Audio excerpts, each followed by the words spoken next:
Coordino, conjuntament amb la Susana Ochoa, el grup de recerca Etiopatogènia i tractament dels trastorns mentals greus, MERIT. És un grup multidisciplinar, ampli, amb diferents línies de recerca, però tota la recerca està implicada en la millora de les persones amb trastorns mentals greus. I estudiem des de temes biològics fins a intervencions terapèutiques, tant farmacològiques com psicològiques com socials. I en els nostres estudis i des de l'inici hem inclòs sempre el gènere de forma transversal.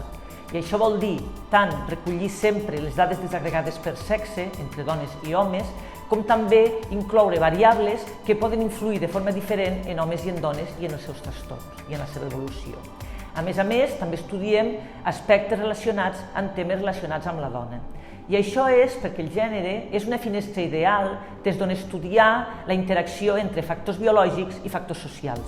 I ens permet tant fer noves hipòtesis etiopatogèniques com també estudiar noves intervencions terapèutiques. La meva referent és l'Anita Riger-Rosler, és una psiquiatra de Basilea, és referent al món en estudis de dona i trastorns mentals i més específicament psicosi i dona.